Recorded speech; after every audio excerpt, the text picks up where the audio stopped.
이미 5년 전에 기소할 수 있던 거였어요. 그거는 5년 전에 이미. 그러니까 5년 동안 내비두다가 최근에 8명 기소한 거예요.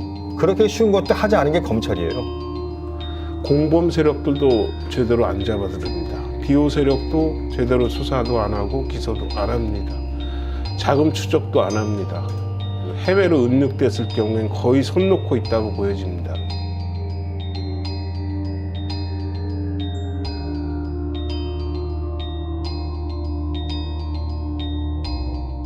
IDS 같은 경우 참 많은 사람들이 죽었잖아요. 그런데 이게 제대로 이제 보도 한번 되지도 않는 것 같고, 내가 봤을 때는 이게 이 사건 자체가 이렇게 크게 번져야 될 사건이 아닌데 검찰에서 잘못한 거잖아요. 처음에 670억짜리 그 사건이 터졌을 때 이걸 빨리 뭐 집행유예가 아니라 제대로 수사를 해서 뭐 구속을 시켰다든가 이랬으면 되는데. 검찰에 대한 피해자들의 실망은 여기서 그치지 않았습니다. 그 김영일 검사실에서 IDS 홀딩스의 주범인 김성훈이 하고 또 사기꾼인 작당 모의에서 범죄 수익을 빼돌렸다. 이런 사건 때문에 좀 이슈가 된 거였죠. 피해자 단체에 따르면 2017년 2월 두 번째 기소로 1심에서 징역 12년을 선고받은 김성훈은 서울구치소에서 H씨를 만났습니다. 김성훈은 H씨와 공모해 피해자들에게 8천억 원을 변제한다고 속여 김성훈에 대한 처벌 불원서를 피해자들로부터 받았습니다. 문제는 김성훈이 H씨에게 돈을 전달할 수 있도록 매개체 역할을 한 장소가 당시 서울중앙지검 김영일 검사의 집무실이었다는 점입니다. H씨는 사건 제보를 이유로 김영일 검사와 왕래가 있던 사이였고, 이를 알게 된 김성훈이 H씨를 통해 사건 제보를 대가로 편의를 누리려 했던 것입니다. 피해자들은 2019년 11월 법무부에 김영일 검사에 대한 감찰을 요청했지만 별다른 조치가 없자 직접 고발했습니다. 조사가 안 되면 앞으로 공수처에다가 우리는 고발하겠다. 그래 나중에 또 구속이 되면 저희 피해자들은 국가 상대로 보상을 청구하려고 준비 중입니다. 밸류 인베스트 코리아 사건도 애초에 기소가 잘못됐다는 지적입니다. 2015년 이철 대표를 특정경제범죄 가중처벌법상 사기가 아닌 단순 사기로 기소한 당시 박찬호 부장검사. 하지만 대규모 금융 다단계 사건을 단독 재판부가 담당한다는 것은 납득하기 어렵다는 설명입니다. 단순 사기로 기소하면 판사 하나가 재판하는 단독 재판부에서 재판을 해야 되는데, 상습 사기면 어떤 문제가 되냐면, 이거는 상습 사기의 경우에는 특정 경제 범죄 가중처벌법상의 범죄를 의율이 돼요. 그러면 상습 사기의 경우에는 판사 3명이 담당하는 합의 재판부에서 재판하게 되어 있습니다. 근데 그 당시 7천억대 금융범죄에 대해서 고작 단순 사기로 기소한 거예요. 근데 사건 기록이 어느 정도냐면요, 여기 밑에서 저 위에까지 올라갑니다. 사건 기록 자체가 아예. 그런 사건을 갖다가 판사 1명 보고 재판하라 그러면 재판 못합니다. 그래서 어떻게 했냐면, 그때 기소가 2015년 10월 말에 벌어졌는데 첫 판결이 2018년 12월 3일에 이루어져요. 근데 거기서 또 비극이 발생해요. 어떤 비극이냐면, 아시겠지만 우리나라는 형사 법규상으로 1심 구속기간 6개월을 넘길 수 없게 돼 있어요. 그 재판 도중에 6개월이 또 지나간 거예요. 그러면 당연히 풀어줄 수밖에 없잖아요. 근데 또 웃긴 게 뭐냐면, 이 사람이 중간에 보석으로 석방됐잖아요. 또 보석으로 석방된 상태에서 2천억 금융범죄 또 저지른 거예요.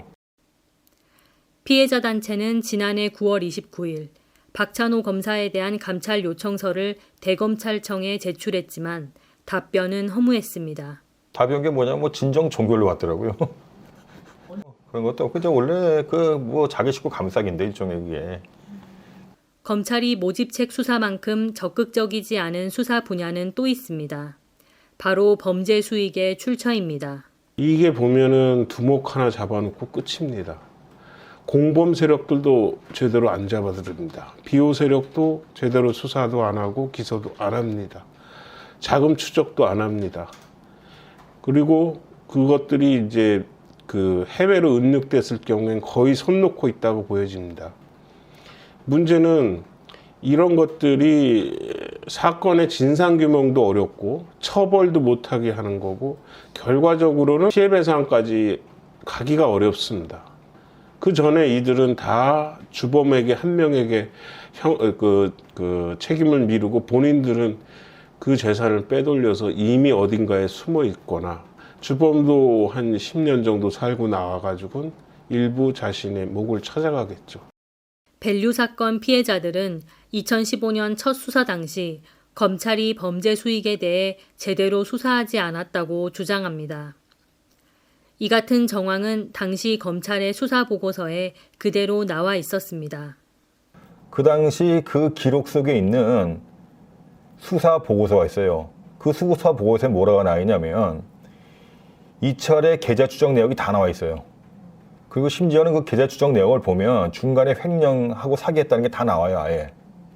그러면 그 정도까지 자료를 마련해놓고도 그 부분에 대해서 전혀 기소하지 않은 거예요. 그래서 그 결과적으로 뭐냐면 검찰이 마음만 먹었으면 그 당시에 다 기소할 수 있는데 그냥 덮어놨던 거죠. 근데 나중에 우리 피해자가 그 검찰의 수사 보고서를 발견한 후에 그 수사 보고서를 증거로 제출해서 경찰하고 검찰에 고발한 겁니다. 피해자들이 확보한 203페이지 분량의 수사 보고서에는 밸류와 총 61개 피투자처와의 거래 내역이 나와 있습니다. 이들 중에는 이철 대표가 초기 대주주였던 신라젠도 포함되어 있습니다. 피해자들은 피투자처를 수사해 부정한 거래 내역이 있는지 밝혀내야 한다고 목소리를 높이고 있습니다. 근데 피투자 기업이 보니까 이게 한 60몇 개는 되는데 지금 검찰에서는 60몇 개에 대한 피투자 기업에 대해서 조사를 전혀 안 했어요. 그래서 피해자들이 그 부분을 조사해달라고 검찰에 고발한 거거든요. 그리고 그 근거는 어디 나왔냐면 아까 말씀드렸다시피 2015년 당시 그 기소할 때 수사 기록 그 안에 포함되어 있는 수사 보고서에 그 피투자 기업과의 내용이 다 나와요, 아예. 조사한 상태에서 기소를 안 한 거죠, 아예. 피해자들은 검찰 수사 보고서를 근거로 지난해 4월부터 12월까지 총 5차례 이철과 임원진들을 고발했습니다. 서울 남부지검은 올해 1월 2일 이철 대표를 비롯한 임원진 8명을 추가로 기소했습니다. 이미 5년 전에 기소할 수 있던 거였어요. 그거는 5년 전에 이미. 그러니까 5년 동안 두다가 최근에 8명 기소한 거예요. 방호판법 위반으로. 그렇게 쉬운 것도 하지 않은 게 검찰이에요. 지지부진한 검찰 수사에 피해자들의 고통은 깊어만 갑니다. 초기에 수사를 빨리 그 증거를 확보하고 치고 들어가야 되는데 밸류 같은 경우는 너무 오랫동안 사건을 내버려 이게 이미 검찰의 먹어놓은 자료를 보면은 다 확보를 해놨어요. 계좌 추적해놓고 수사만 자금 흔적 대체 출금 이런 거. 근데 그걸 수사를 안 한 거예요. 다 계좌 뽑아놓고서 내역을 뽑아놓고서는. 형사 고소를 많은 사람들이 했어요. 단체로 했는데 대부분이 다 기각됐어요.